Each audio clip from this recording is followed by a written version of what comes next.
Good afternoon and welcome to Ruvheneko Live. It's so good to be back with you this week as we bring you more content, as we talk about issues happening in Zimbabwe and across the continent. Now, this afternoon, we are going to be sitting down with one of our members of parliament. Yes, I said one. I thought of telling you an hour before the program, just like the other guest told me an hour before the program that he wasn't going to be able to join us. Now, as a journalist, we go through this a lot. Where guests will pull out at the last minute, particularly politicians. Now, as we know, we're in the game of politics. I think all the other colleagues of mine from the Fourth Estate can testify to the fact that when you're in the media, you are part of politics. So unfortunately, our second guest is not going to join us this afternoon. I'm pretty sure you're wondering which is the second guest that's not joining us. Unfortunately, Comrade Joseph Chinotimba is not going to be here with us this afternoon. He had an emergency that he had to attend to, and he's asked that he postpone our time with him to another date.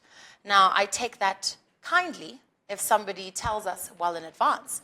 However, like we said, it's politics, and we don't know what reason stopped him from coming, but we can only respect the fact that he's not here with us, but the show must go on. So thankfully, there are some politicians that are men of their word, and he's here with us today. He has a lot to say. He has said a lot. And I'd like to introduce to you now Honorable Temba Mliswa. Thank you for joining us. Thank you very much, Ruvheneko. It's great to be on your show. Thank you. Finally. You know, we've been talking about having you on for a while now, and it's finally happened. I guess timing is everything. And I'm wondering if you had anything to do with making sure that you were on your own today. No, I think I would have loved to have been here with Honorable Chinotimba. Yeah. He's great, and I think he's one of the few people who really works hard in his constituency. So he's one of the few that I respect, who I would have loved to kind of exchange notes with him. What he's doing in his constituency that can also have a ripple effect in my constituency. And I'd also give him some ideas. So. Some tips. I mean, the both of you have a few similarities, which is why the combination of the both of you would have been quite enthralling today. You both talk a lot about being good leaders. I know Honorable Chinotimba at some point was spoken about by the President himself as being an exemplary member of Parliament. And you also pride yourself in being a leader that leads by example.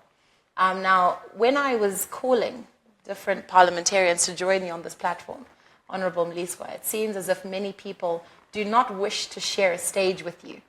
Why is that? Because I don't get whipped, because I am just independent. They are used to getting whipped. When you belong to a political party, you are whipped. You are told what to say. You cannot say certain things. But I say what I want, and I've got my independent thinking, which really emanates from being an independent candidate. So you're dangerous in the sense that you're independent. Because I can't tell you how many, I would name names, but I wouldn't do that. But it was not easy to get someone who was happy to come and have an open discussion with you on a program. I think it has. Not good. No, but it has a lot to do with principles, morals, and facts, and what is happening, and so forth. So I also understand that, they also have their interest to protect. Some of these institutions don't take it too kindly when you go against them. I was expelled from ZanuPF because of what I used to say, which was not proper in the party, but which I thought was internal democracy. But does internal democracy exist? No, it does not exist. So I am aware that most of them don't want to find themselves in the same shoes as I was being expelled, having to, and probably when they're expelled, they'll not come back to Parliament like I did. The chances of them coming back are probably zero.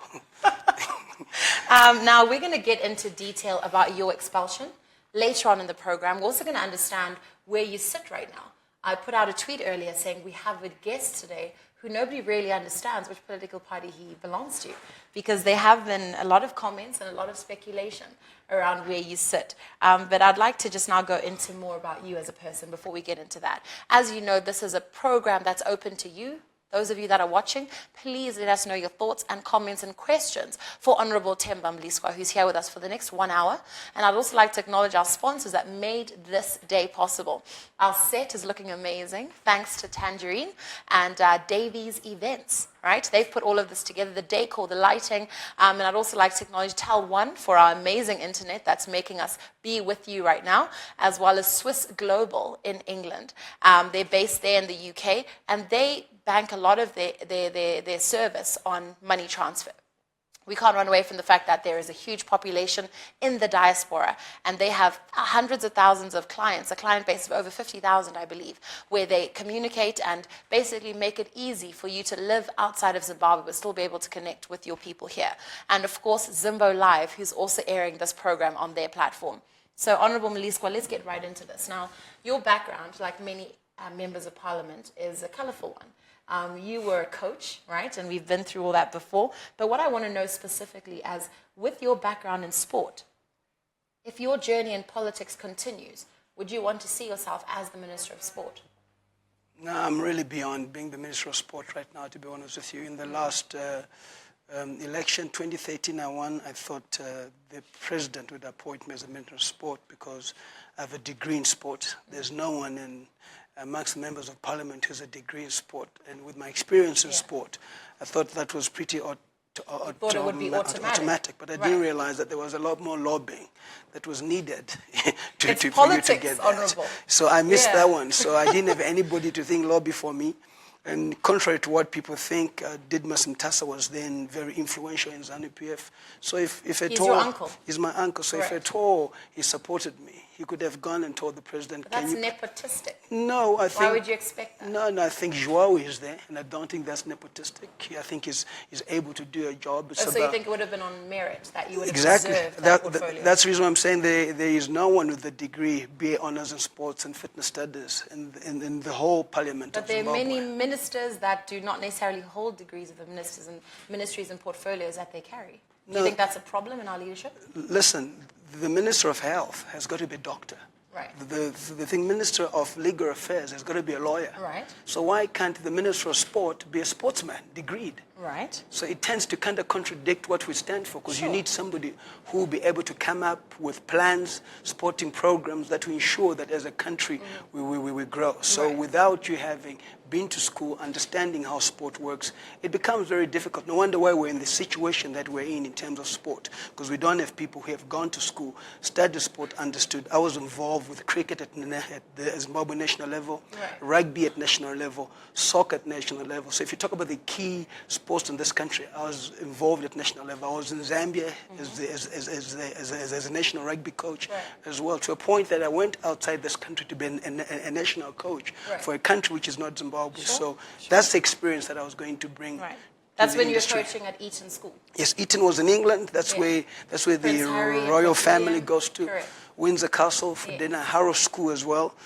The interesting thing about Eton and Harrow is that Harrow is for those who go to Cambridge, and Eton is for those who go to Oxford. So you must understand the relationships between the two. Sure.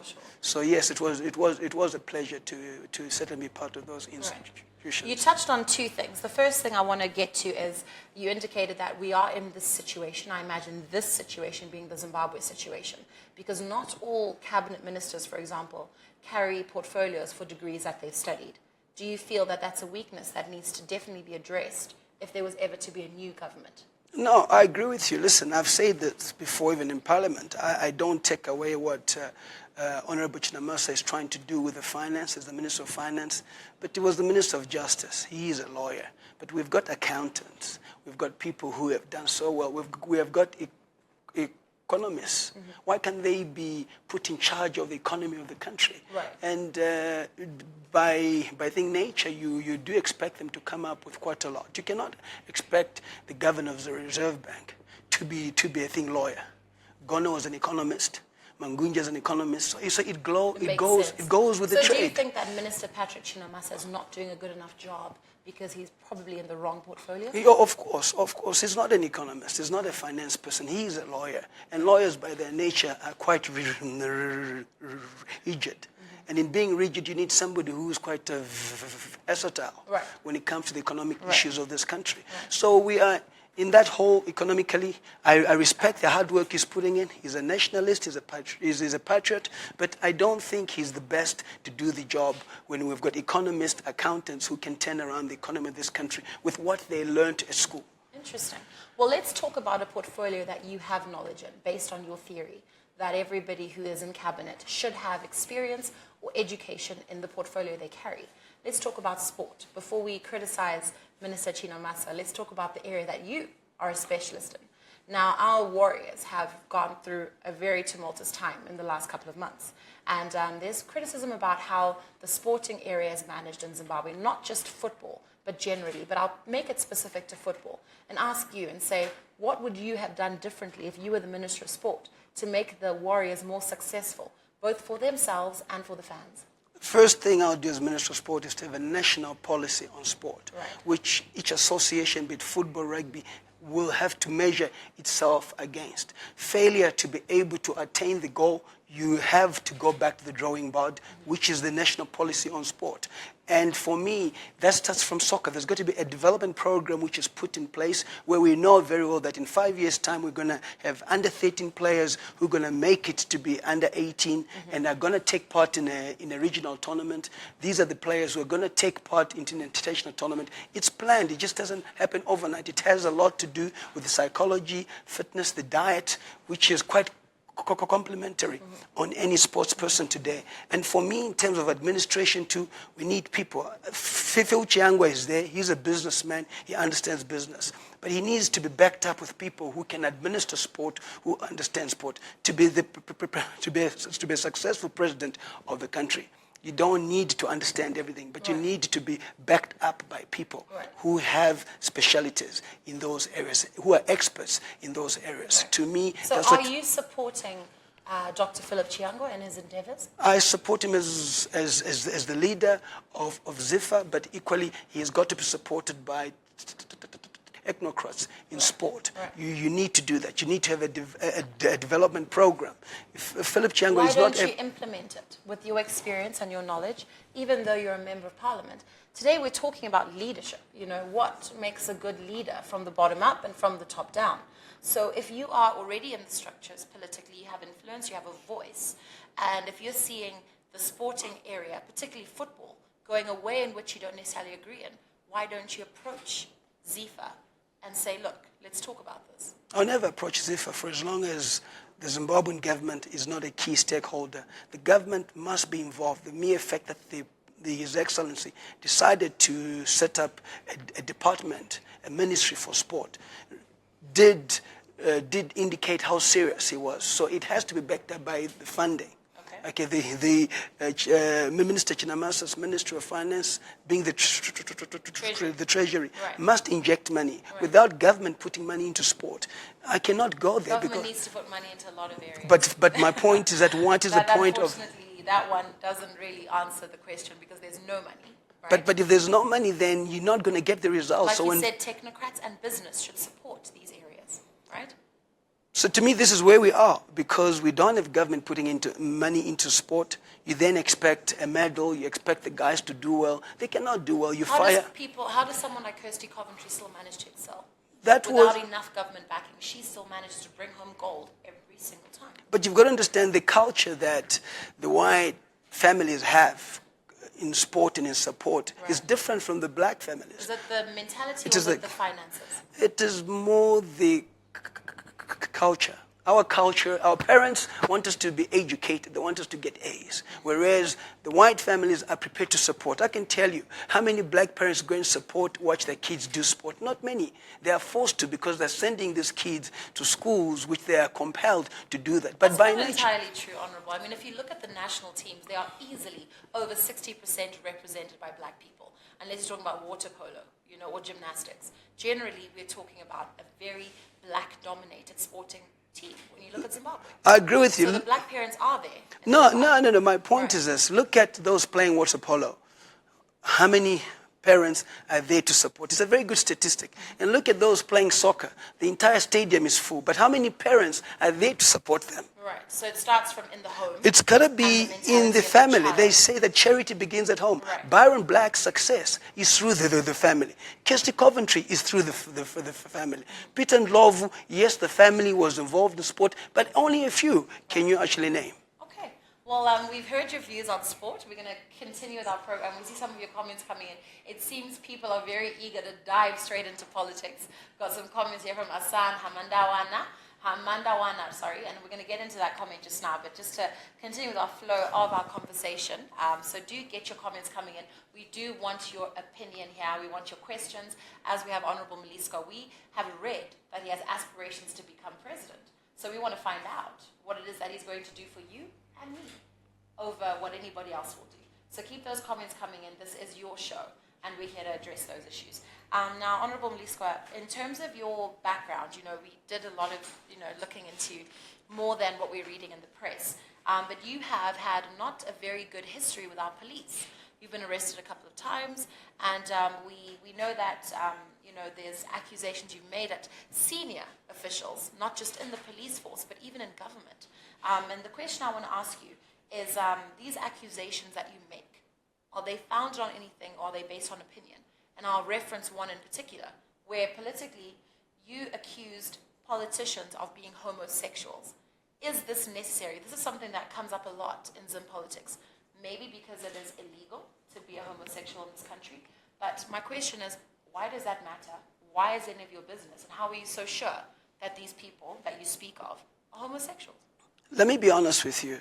I've been arrested over 70 times. These are allegations. And everyone has a right to allege, and it's up to the police to investigate. Right. Those 70 times there have been allegations, have gone before the courts, and I've been acquitted for all those charges. If I was one to sue the thing state, I'll be a multi-millionaire because I spent a lot of money, the damages and so forth. But I choose not to because I believe that there's more ahead, and part of me has got to forgive. You cannot be a leader who does not forgive. That's very Mandela of you. Yes, that is not to say that my family has not suffered. This is money legally that I was taking from the trust account from my kids to defend myself. You also have the issue of allegations which I'm making. And those can only be investigated at the end of it. The aspect of homosexuality stems from the propaganda, now I call it propaganda, that His Excellency, Comrade Mugabe, instilled in us, that homosexuals have no place on this land. And so you feel the same way? No, it was a propaganda, but at the end of the day... do you, as Temba Mliswa, no, against homosexuals? I am not against anybody. Everybody has freedom of association. Right. That's what is important. So why would you attack certain politicians as though, let's assume what you said was true? Why is their sexuality a factor? Because it is quite hypocritical, because His Excellency is against it. He sets the tone.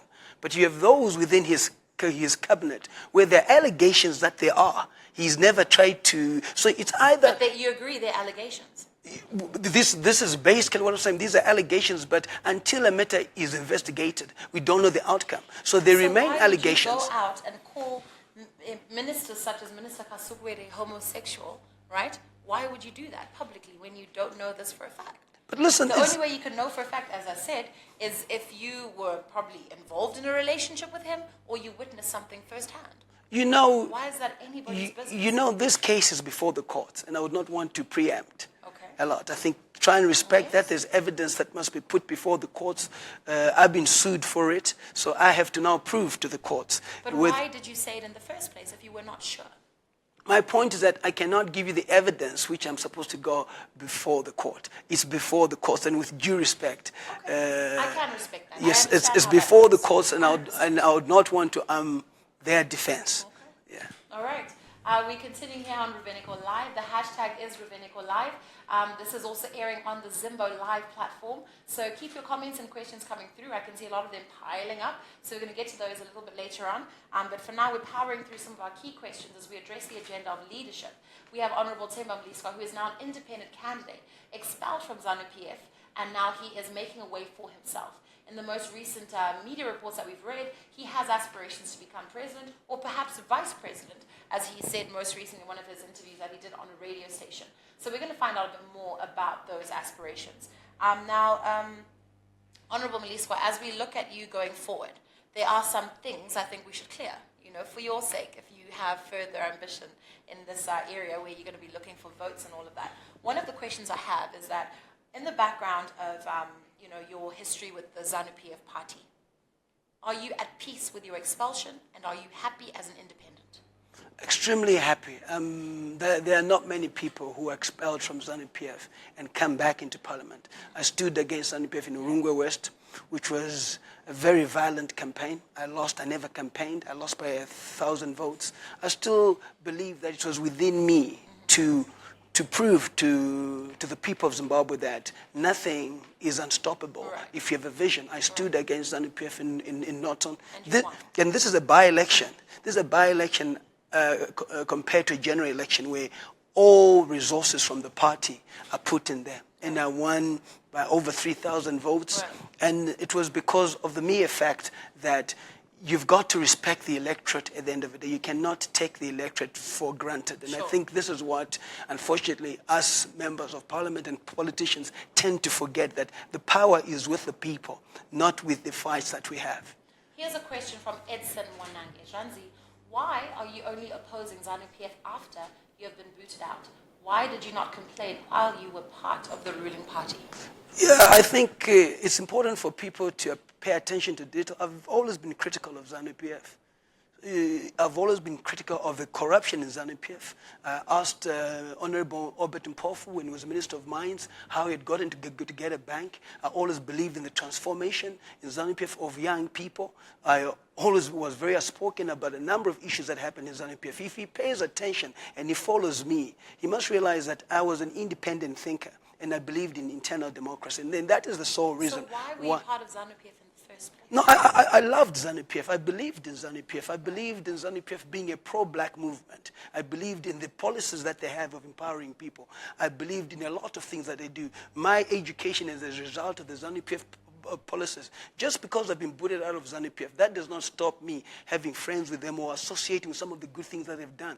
The land reform was excellent. I'm a beneficiary of it. I've sent my kids to school through the land reform. My campaign in Norton was as a result of the land reform. I had 80 tons of sugar beans. I sold 50 tons of them at 1,300. If I had no farming, had no empowered, I would not have won the election in Norton. So there are so many good things that have happened in ZanuPF. I'm an admirer of His Excellency, the president, because of what he stood for the people of this country. In terms of the founding principles of ZanuPF, nothing wrong is that. So you're independent with the ZanuPF Foundation and you appreciate what they've done for you. My question then is, when you won Norton, you referenced it to just now saying you would not have won that seat if it weren't for many factors. Another area that I've touched on in reading about you is that you attribute your success in Norton to a number of other parties saying that you were supported. Is this true? To me, I think I've got to set the record straight. The war veterans, I'm the only person after His Excellency, Comrade Arajim Gabe, that they endorsed for an election. Over the years, they endorsed ZanuPF. But this is the first election that they decided to endorse somebody who's not ZanuPF and go against ZanuPF. They are critical in terms of winning elections in this country. And I say this to the people of Zimbabwe, that without the war veterans, ZanuPF is nothing. And now that the war veterans are no longer in ZanuPF, it is important that people take advantage of this. They work with them. Strategically, they were responsible for mobilizing the masses in this country for us to be independent. So they have got that strategy. They don't have to be 100. The few that it is about strategy. Do you need 100 people to strategize? You don't. So do you feel confident going into 2018 knowing those facts that you touched on, that the war vets, are, key, and that you have them behind you? It's important, not only the war veterans, but it's also strategic. The youth. I'm the founder and commander-in-chief of the Youth Advocates for Reform and Democracy Yard. It was instrumental in mobilizing the youth, the new voters. There's also 6 million people on the voters' roll. 3 million vote, 3 million don't vote. There is no voters' roll. You see, 3 million vote, 3 million don't vote. I want to talk about what's been there. So 3 million vote, 3 million don't vote. So those 3 million who don't vote have lost faith in political parties. So they're neutrals. They are key. So they'll go with an individual, with a candidate, rather than an institution. So that's an opportunity for the independent people to go for at the end of the day. Right. Okay, we've got lots more comments coming in. As I said, keep them coming through. I know we've got some comments as well on the Zimbo Live platform, which we'll address in a few moments. We'll get some of those questions there as well. Let's talk, while we're still in this theme of politics, there's a question here from Asan Hamandawana. What are your thoughts on forming a coalition, and who should lead it? For me, a coalition only happens after elections. It never happens before elections. It's either you create an alliance, but a coalition happens after elections, because the truth of the matter is that the biggest opposition party is MDCT, led by Morgan Tsvangirai. And anybody from who wants to be part of the opposition must join the biggest opposition party without any hesitation, because that's an alliance. A coalition happened after the first round. The constitution of the country is very clear that if you don't get 50+1 in the first round, you then go for the second round. So when failure to get that, and because of the divisions in ZanuPF right now, the factions which are there, I was labeled to be Gamma Talks, we're all expelled. There's now Lacoste and G40 fighting. So people must take advantage of the factions within ZanuPF, knowing very well that the Lacoste faction probably has more people than G40. So what are people doing to try and bring Lacoste on their side? We need to be strategic. No permanent enemies, but permanent interests in politics. This was my approach when I got into the Norton election. I spoke to all the parties involved, and everybody was progressive. These were progressive people, progressive minds. Some parties didn't support me, but members of those parties saw the need to support me. This is the reason why I say Norton was a different issue altogether, with the people wanting change, and they were prepared to move forward and even go against their own resolutions that their own political parties had made at Congress and at the conferences they had. I think one thing that we know as Zimbabweans is when somebody has been kicked out of ZanuPF, which has been the leading party for 36 years, there's a lot of skepticism around those candidates. And I'm sure you can appreciate that there is still a lot of skepticism around you and your authenticity when you say you stand as an independent. Now, another area that we might as well get into now is that of factionalism, like you talked about. And interestingly enough, you said, etc., etc., etc. How can Lacoste get people on their side? There is a perception that you are low-key, underground, a Lacoste factionalist within ZanuPF. What do you say to this? To me, people are entitled to their mind. I was also, I think, Gamma Talks person. So what's new about calling me Lacoste? What's new about calling me a G40? It's got to do with but to me, I was called Gamma Talks. I was part of the cabal that wanted to get His Excellency out, expelled on that. No disciplinary. No. Are you low-key, underground, a Lacoste factionalist who is still engrossed with ZanuPF politics? Believe you me, I support the office. I support the Honorable Vice President Mnangagwa because he's the Vice President of the country. I supported Amaim Juru because she was the Vice President. I move with the office, not with the individuals. If people want to understand me today, if they believed I supported Amaim Juru, why did I not join a party? Why would you support vice presidents when there is a president and supposedly one center of power within ZanuPF? No, my point is that the vice presidents are appointed by the president. Correct. And because of that, no, because... Why did you reference Vice President Mnangagwa? Is because he's associated with, because he's allegedly associated with Lacoste. But so my you point... don't support Vice President Poko? Listen, what I'm trying to say to you, which you must understand, you're bringing the Lacoste factor, and to be naive or false, not to bring in the Vice President Mnangagwa, because he said to be the leader, it is public knowledge. And what I'm trying to say, I dissociate myself from the faction, rather it is the office of the Vice President that I support. There are two offices of the Vice President. But here we're talking about the Lacoste faction, which is led by Honorable Vice President Mnangagwa, allegedly. So you're not part of this Lacoste. I've never been part of any faction. If people believed that I was a faction belonging to Lacoste, I should be in the Midlands. That's my home area. I should be applying my politics in Midlands. But I apply my politics in Marsh West. Why? Who's there? Who's my godfather? Honestly, Honorable Mnangagwa cannot be so powerful that he has influence over the politics of Mashonaland West, where His Excellency is. That's impossible. It's about time people realize that offices and individuals are two different things, and it's an opportunity for us to educate each other. Tomorrow, Honorable Vice President Poko is also the Vice President. I respect the office, and to me it's important. He's aligned to G40, but that does not stop him from approaching his office for various reasons. I'm a member of Parliament. I must be able to separate my mandate from the people and that of my personal aspirations. Right. Okay. I think think that's a solid answer. We'll see if that's satisfactory to our viewers. If you have any more questions around that, or if you feel it's been answered, please do let us know right here on this platform, and I believe also on the Zimbo Live platform. There's an area you also touched on when you were answering about coalitions. You said that a coalition can only be formed, or rather should only be formed after an election. There's also debate around the practicality of that, saying surely if any opposition wishes to win against ZanuPF, they should form a grand coalition. Surely there's strength in numbers. We all know the history of politics. A grand coalition indeed can be formed afterwards. Perhaps there might be a GNU again, who knows. But why do you assume that a grand coalition can and should not be formed before an election in order to potentially win an election with more numbers? We have to base this on results. Right. You see, elections and politics are about numbers.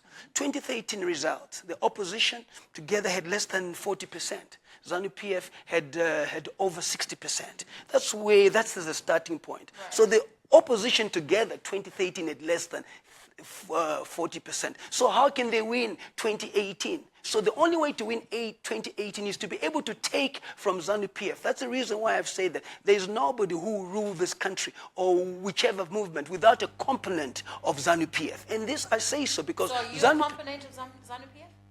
Are you saying when you take from ZanuPF, you take from members such as yourself who are now standing independent? Is that how you break down the ZanuPF numbers their voters? The good thing about it, ZanuPF is on a self-destructive path by expelling people like me. So they automatically take me out. People like Maim Juru, Didmas Mtasa, and many others who were expelled. Feel your dismissal from ZanuPF has lost ZanuPF? It has weakened ZanuPF because we came from the people. We were elected by the people. Our decisions were made by personnel. They were personal decisions. They were not decisions in the interest of the party. As a result, you cannot take the right of someone's vote just like that.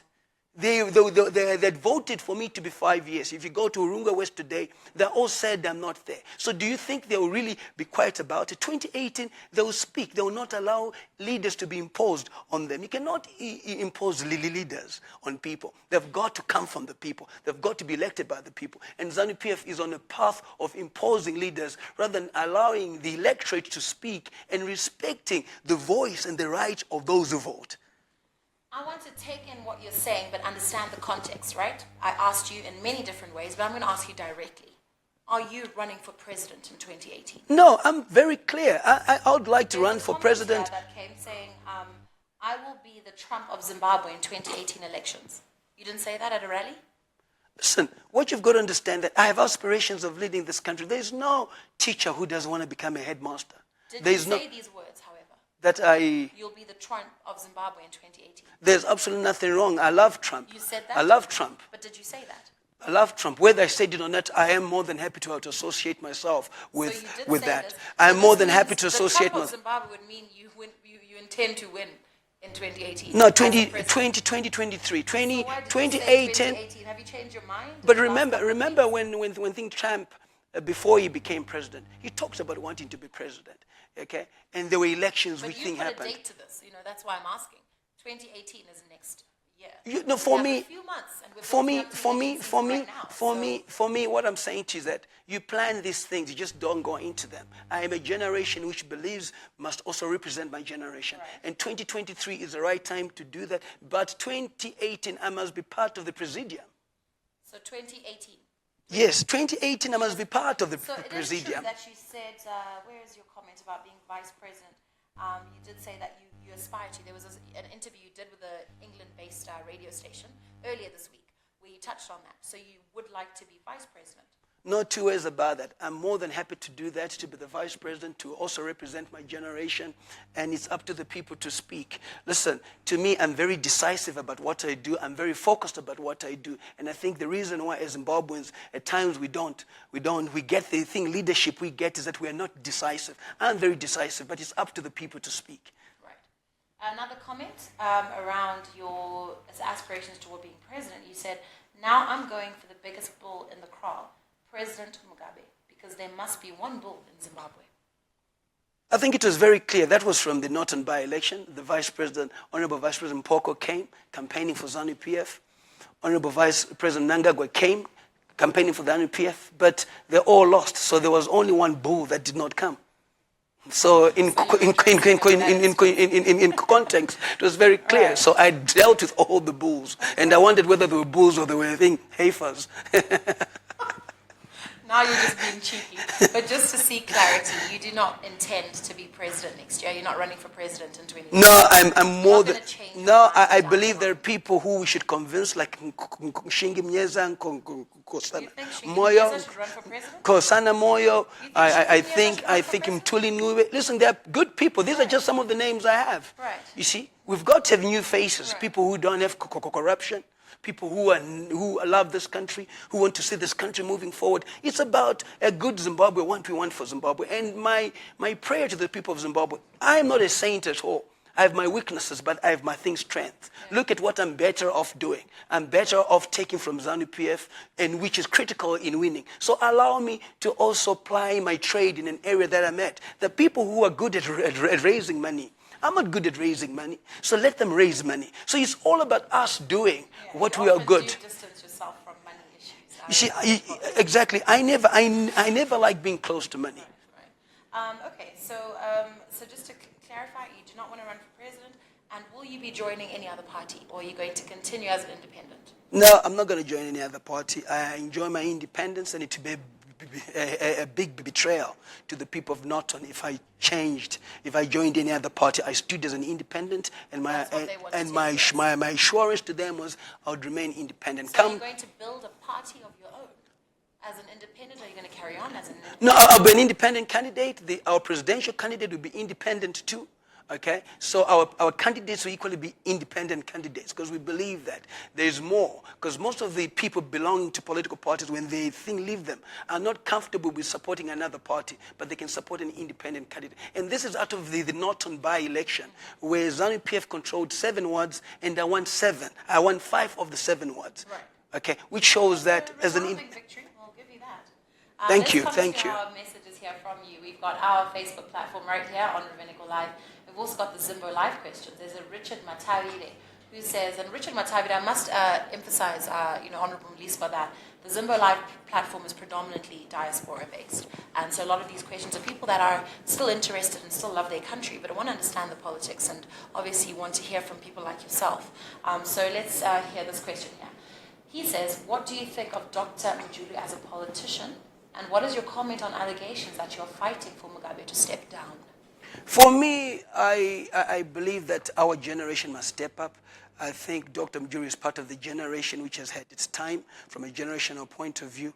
I believe that if she was a strong leader, she was supposed to stand up at the time when she was the vice president of ZanuPF, stand up for principles and stand for the truth. What amazes me, she's got courage now and principle to start a new party when she was part of a party which was the ruling party. Why did she not defend people? It's pretty clear that she was also selfish in her deeds. She was prepared to allow people to be expelled on her agenda.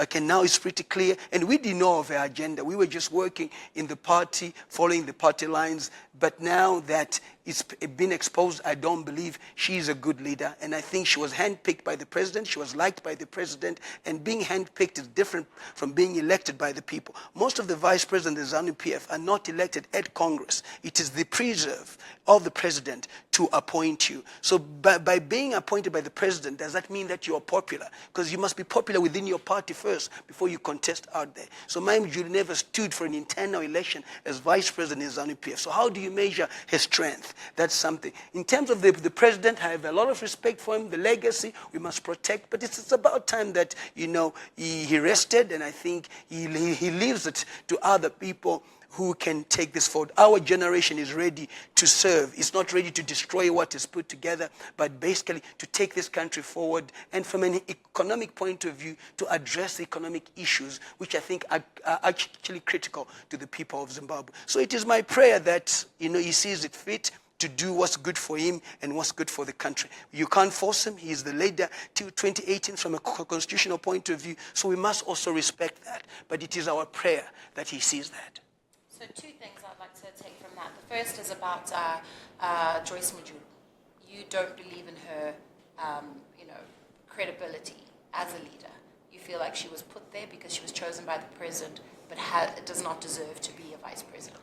Exactly. And probably has no potential on her own. Remember, her elevation to vice president was as a result of gender, okay, empowering women. And she was the most senior in the rank of file of the women. So she was taken from sexual reproduction to be put there. So to me, it was to address... She was put there because of gender? It was gender. It was gender. It was gender. It was to address... It was to address the gender balance. So do you think that there's a story that's come out of the various congresses and conferences of ZanuPF that there should be a female within the 2 vice presidents? Do you think that should still stand? To or me, do we run the risk of putting a woman there who, according to you, doesn't really deserve it? To me, I totally subscribe to that. Not only that, I'd actually add on there should be a vice president who also represents young people, the youth. This is where I'm saying I must come in 2018, representing the youth. So yes, somebody will representing women because of the demographics. You cannot ignore that. They have a role to play. They must be represented. As a result, they've got to be there in the presidency. So are the youth. And I think it is out of merit more than anything else, which must be looked at. So it's clear that Honorable Mliswa has interest in being a vice president of our country coming into the 2018 election. So, Honorable Mliswa, I think it's pertinent for us to ask this question. If you were to be a vice president, who would be your ideal president? That's the reason why I'm saying I'm talking to people. I'm trying to convince people. Some of them don't want Strive would be excellent for us. I think Masiwa has been successful in business, and he's done as well, How long has he lived outside the country? Yeah, but he's been outside the country because of the situation in this country. You see, the business in this country, and Dr. Philip Chiangwa said it, he summarized it well. We are after each other. We are after destroying a man who's doing good. Do you think Strive would get votes? Listen, it is about having somebody who has done well, and against all odds, he got the Econet license, despite even the government then fighting him. Is this following a Trump model of picking a businessman to lead a country? That probably needs business. Somebody who's business-minded, who can take us out of the economic situation we're in. Is that maybe where your thought is coming from? No, it is a kind of global trend. We look at somebody who's got success, somebody who's not tainted within corruption, somebody who's not going to go into government and start doing deals so that they make money. Are you sure somebody like Strive, I would like to see Dr. Nkosana Moyo, who was the former Minister of Trade and Commerce, who resigned from government because of what is happening right now in terms of the corruption which is there. I'd like to see people like Mthuli Ncube, who from a financial point of view is strong. A man who fears God, Shingi Mnyeza. I'd like to see him there. And many others, Makamba, James, they must come back. There are also a lot of women who've done well. And when we talk... So you say you've spoken to a few people.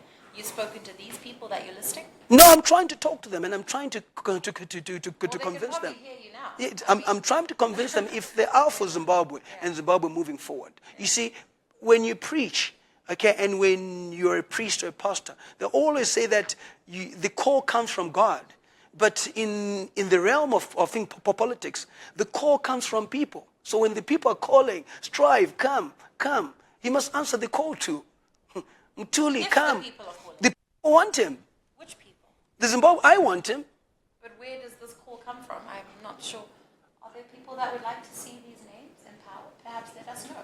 The platform is yours. You can text us on the Zimbo Live on this platform. Let us know who you think should be the next president of this country, regarding perhaps some of the names that have been called out by Honorable Mliswa right now. So we're going to continue now. I believe we had a question from the Zimbo Live platform, which I'd like to address now. This is from Koga Gorejena. Yes. He or she says, what's your take on election rigging and how to deal with it? I think that's a good question. I mean, we've got the opposition boycotting by-elections because they feel there should be electoral reform. Are you of the same mind? No, that's the problem. If I believed in rigging, I would not have stood in the 2 elections. I know there are electoral malpractices. Right. What sort of rigging are we talking about? Right. In terms of ballot stuffing, that does not happen. In terms of violence, it's there. Intimidation is there. Vote buying is there. But when you're going into an election, you know all these things. The opposition knows these things. But how do you counter? You must have ways of countering this. How did I counter in Norton? Yet people were being given stands. But I still won. So you must have a strategy, and I think you must then take a well-packaged message to people that take the food, take the stands, but that does not give you a job. Let's look at what ZanuPF has promised people and what it has not done. The 2.2 million jobs, the think the 15 billion which the president admits went missing. People must be brought to book. So these are the things that go against ZanuPF. You were part of at this time. No, I was not. The commitment of 2 million jobs, you were there. Listen to me, I will not say I was not there. The disappearance of 15 billion did not happen last year. But I asked Minister Mpofu in Parliament. Yes, I can. In Parliament, Honorable Mliswa, but we hold you accountable. Unfortunately, the examples you've cited, Mangamuri. But my point is this: it's an institution. I have no executive powers. You must understand that. I was neither a minister. I was neither. You were part of it, saying Pamberi. But there is absolutely. But there is. Said they were malpractice. I will admit there is not everything wrong is wrong with ZanuPF. Pane zvimwe zvanoti pamberi nazvo. Ndikubvunza kuti ipo pamaimira pamberi peruzhinji muchiti pamberi neZanuPF maisapota party yamaiziva kuti pane zvimwe things that are not adding up. Aiwa kumimi maslogan akasiyanaka taita pamberi neZanuPF pamberi naPresident Mugabe nekuti ndiwo mukuru wemsangano ndizvo zvinoitika pamberi neZanuPF tozotiswa mutozoti pamberi nekutora minda kutinge tiri empowerment pamberi nekutsigira vechidiki kuti vawane mabasa izvi ndaita pamberi nazvo hazvisi zvese zvaunongoti pamberi nazvo asi pane zvimwe zvakanaka zvaunotsigira semunhu saka zvekuti zvinhu zvese muZanuPF zvakashata ndinganyembe pamberi paMwari ndine shamwari dzangu dzirimo ndine hama dzangu dzirimo ende zvimwe zvacho zvakanaka kasi dzimungomaitirira in terms of the indigenization policy, good policy, but it was not broad-based. You see, ZanuPF has a failure in implementation. This is why I'm saying that there's no point in changing many things, but it is the actors that we must change in terms of ensuring that the economy of this country moves forward. I want to come to an aspect that you touched on a while ago when we were talking about the credibility and seriousness of the role of former Vice President Joyce Mujuru. When she was put in that position. It is Women's Month. We celebrated Women's Day yesterday. And I'm all out woman right now. And I'm going to ask you and say, you alluded to the fact that women are not capable of leading, when you made that comment. I don't know if it was blanket across all women or if it was specific to Joyce Mujuru. But I want you to clarify that. Because, it was specific. Yeah. The question was, what do I think of Joyce Mujuru? Okay. To me, I said her elevation in ZanuPF was based on gender to address the gender balance. I did not have problems with that. The issue was then, was she competent as she then executed her duties? No, she wasn't. But when you said it, you said because she was a woman, she was put there. So I'm also referring to women's quotas and all those things. Do you feel that women are competent leaders? To me, it's a very interesting. It's a very interesting one that you've brought up. I'll be moving a motion in Parliament on that Parliament is too big, and I don't believe in proportional representation. Proportional representation are the women that are there to represent women. But in Parliament, what are they doing? They're not doing anything. We've got 60 of them. But yet there's so many women issues right now. They're not doing anything? What are they doing? I feel like the likes of Jessima Jome, Priscilla Misiarabu Mshonga, Tabita Kumalo would come here pouring down if they heard you. Listen, some are not, it's the majority. Let me rephrase that. The majority are not doing what they should be doing. I have respect for Jessie, Misiaramu, but the others, especially from ZanuPF, what are they doing? How many can you point out? The ones you've spoken about are from the opposition. But I'm not even talking about parties at this stage. We're talking about representation in Parliament across parties. You are now making it political. I just cited those examples because whether they belong to what party, they are actually very vocal. Not to me, there are a lot of the reason why they're there is to empower women. Not to me. Listen to me, you can be young. That's not the point. That's not the point. That's not the point. Whereas today is yesterday was Women's Day. Can they tell us what changes have happened in women's lives? The girl child is being raped. The girl child is not being supported. A lot of issues are happening. Women's issue to deal with. But they are there to represent. No. The girl child is not being raped by men. Proportional representation. No, listen. Why do you make women women's issue is a war that women should fight? Because proportional representation represents women, not men. 100%. Are we understanding? However, so the women... Yes. Honorable Mliswa, do you have a daughter? Yes, you do. I do. This for a fact. Yes. Why should you not fight for women's rights and the rights of the girl child? Why should that have to be a female parliamentarian doing that? But my point is this. It was fast-tracked to ensure that women are well represented because of the demographics. But what representation has happened? Let's not be stereotyped, and I'm more than happy to take the flag for this. The women in parliament, most of them, are not doing enough to represent what they're in parliament for. That's proportional representation for women. Can you tell me any outstanding issues or developments that have happened? SDGs, where are we in terms of having to empower women? This is what Women's Day must be about. What it is that has happened to actually improve their welfare where they are. We've achieved a quota, maybe not necessarily fulfilling it in the way that we can.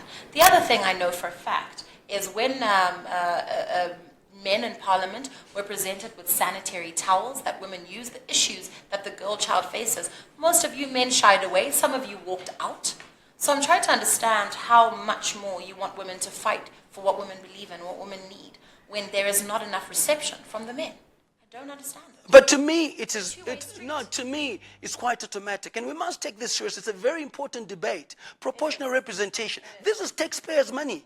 Yeah. If Ms. Ruvheneko has been elected to represent women, she must do what she has to do. And I think the challenge you have is to try and take stock of what they've done whilst they've been in parliament to empower the women. They've done a lot. What is it? What is it that we can say they've done? Even when it comes to sexual workers, right? Sex workers, commercial sex workers. I know there's a lot of work being done by Honorable Makari, for example, right? She has taken her initiative to go down to that level, understand why it is that they are prostitutes selling themselves for up to 50 cents per client just to make a living.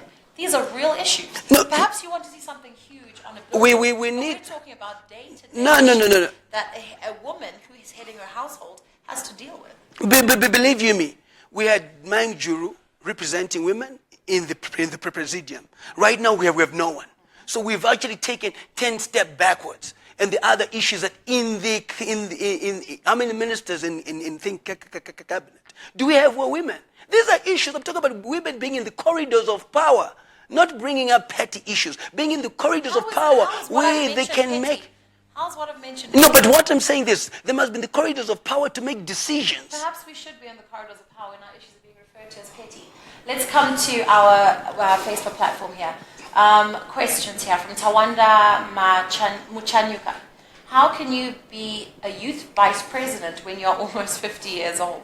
You see, it's not about the age. It's about what you stand for. You know, there are some youth who still believe in His Excellency, Comrade Mugabe, at 93. There's nothing wrong with that. It's about advocating for the youth. And I think there must be a start. Do you mean a more youthful president? No, to me, one who drives the youth agenda. And the youth agenda... You feel you could do that? You don't need to be young to drive the youth. You need to be a youth to drive the youth agenda. It's about experience being in politics. It's about experience being in government at the end of the day. And I think it's about the agenda which must be pushed rather than the age. And let's take it from that context. All right. Question here around President of the MDCT, Morgan Tsvangirai. There's an issue from when you won your by-election. I believe President Tsvangirai boycotted your victory party because you were seen in a photo with Minister Kasugwede. Is this true? Or was that your interpretation of him not attending? Maybe he was busy, maybe he just didn't want to come. No, to me, I was very clear about that. I respect President Morgan Tsvangirai of the MDCT. He's a Democrat. He's tried to do what he can to be able to bring about change. But in me, as somebody who was sincere, was equally working with them. And I invited them to Norton, where I invited over 5,000 ZanuPF people who he will never address, okay, to try and recognize his role as the leader of the opposition party against many other party leaders who say to me, but you seem to favor him all the time. But I said, I don't. No, but the truth of the matter is he is the biggest opposition. I cannot change that. Until that changes in an election, then can I support them? So for me, I don't have problems in saying that, because that's what you have in terms of records. The empirical evidence points to the fact that he is the biggest opposition leader. He has more members of parliament in terms of the opposition. I respect that. But what is critical is that he was supposed to have the courtesy, at least, to tell me he is not making it. And he did not tell me. Up to the day, he has not told me. I spent my own resources. I was excited. And I didn't want people to think that I'm inviting them in the name of Morgan Tsvangirai. I personally, also, I'm good at mobilizing people. I can also mobilize people using my own name. So it has to do with my reputation more than anything else. And I just deserved that call from him to say, I'm busy, I cannot come. And what happened again is that they then told their people not to be part of my rally. Fortunately, the people in Norton are very progressive. They went and changed their MDC t-shirts, wore their own clothes, and came and joined. Why would you dissuade people democratically from coming to the MP? I'm the MP for everyone in Norton. I don't select ZanuPF, MDC, people first. I represent everyone. So it is counterproductive when we're talking about us being progressive, us having a coalition, when the leader who we believe should lead the coalition is not exemplary. That was my issue. Do you feel that you should have invited another party leader, considering that he was the only party leader you invited? Why didn't you reach out to the other parties? You see, for me, Was he the only party leader? For me, I think there's got to be clarity, and I think people miss it at the end of the day. And if people do not accept that ZanuPF is the ruling party, is the governing party, that Comrade Mugabe is the president from a constitutional point of view, you have a problem. If you also don't accept that Morgan Tsvangirai is the biggest opposition and is the president of the biggest, you have a problem. That I cannot help you with. And this is why people are emotional about issues instead of accepting reality and working with reality so that you overcome any challenge that you have. Okay, while we wrap up our program, I'd like us to ask you simply, when we talk about the development of the country, there's a comment that came in around business and entrepreneurship. I'm about to rush off to a forum that I'm hosting alongside JCI Zimbabwe, where Minister Patrick Jual will be there amongst other business leaders, and we'll be talking about doing business in Zimbabwe. Now that's going to be aired on Techno Magazine, so please do follow us. That'll be airing at 6:30 CAT. So follow that, but this question ties into that. That's why I'm mentioning it, because another area that we all know is a concern to all of us, whether we live here or we are in the diaspora, is the idea of business, indigenization, and entrepreneurship and investment in Zimbabwe. Trevor Watadza is asking, he says, what does Temba think must be done to increase indigenous entrepreneurship? I think the issue is that the government indigenization policy must be able to attract foreign direct investment, bring in people with money who can take their money out while we grow. At a certain time, we're able to do that. The framework is there, but it's how we package it at the end of the day. You cannot do without countries. Zimbabwe is not an island. It has to work with other people so that the indigenous of the country go, they are empowered, and they are allowed to be able to take ownership. We've got a lot that we own right now, but what we need is the money. And those who bring in money also need their money back at some point. Okay, this we know, but how is YARD addressing that? You see, YARD is addressing that through the various structures that we have, ensuring that they are part of the decisions politically at the end of the day. The only way the youth especially can be a part of change is to participate in elective office. They've got to be the corridors of power. That's the same message I give to the women. By the way, happy Women's Day. Abraham Lincoln says, for what I am and hope to be, I owe to my mother. So to me, enough respect to you, but we want to see you in the corridors of power because you are leaders by nature. So to me, it's just about finding the right people to be in there, not the wrong people to be in there. Sure. All right, we're going to have to wrap up now. I'd like to thank you very much, Honourable Mliswa, for joining us on this discussion. I do hope Thank you very much. Yeah, I do hope that we'll discuss more. As we build up to the elections, there are going to be a lot more of these kinds of discussions. We want to know who our leaders are. We want to know who's aspiring to be our leaders. We want to know that they're addressing our concerns. We want to hear that the diaspora is being given a vote. We want to hear all these issues. So we want to hear from you as you lead these discussions. We cannot enter an election period. We cannot go to a ballot box without addressing all our issues and being heard and being seen and being felt. So do let us know what else you'd like us to discuss right here on this platform. We'll do everything we can to put this together. My team and myself will make sure that we can do that for you. This is Ruvheneko Live, and thank you for being part of today's discussion. I'd like to acknowledge our sponsors today who have made this event happen. As I said, I think our set today looks phenomenal. What do you think of this? Awesome. You know, I thought I was going the Oprah Winfrey show, to be honest with you. I mean, Awesome. something Awesome. like it. Awesome. Something like it. So thank you so much. The Oprah of Zimbabwe. Well, I received that, okay? We thank you very much to Tangerine, who put this together for us. Tangerine is available online. They're on Facebook. They're on the internet. Please find them. They can do any event that you want them to do, from as small as it might be to as big as it might be. And I'd like to thank you so much, Zilla. Thank you, thank you, thank you. I'd also like to thank Tal1 for our internet connection. I hope it's been favorable to you. One thing you don't fall short on telling us is when our sound is bad, when our connectivity is bad. So we hope Tal1 lived up to their fast, reliable, and affordable theory. I'd also like to thank Davies Events for bringing us together in the sense that they have made the set look different. They've made it more solid. They've added lighting for us and given us a solid platform to be on. So thank you for that. They're also available for any event that you need around the country. I'd also like to thank Swiss Global. As I said, we know that there are millions of us out there, outside of Zimbabwe, that have loved ones back home. If you want to send your money, if you want to do business, not just to family, but to business, if you're building your home, if you're doing mine deals on the side, please know that you can contact Swiss Global and they'll do that for you with ease. And again, of course, our partners, Zimbo Life, thank you so much for making this platform available to not just the Zimbabweans, not just South Africans, but diasporans across the globe. So thank you very much. And that's it from me. As I said, join us in a little while as we discuss how young people in Zimbabwe are supposed to do business. So we'll be discussing that later on at the Meagles. Follow Techno Mag for that program. That's it from me. I'm Ruvheneko. Good night for now. Be good. If you can't be good, be safe.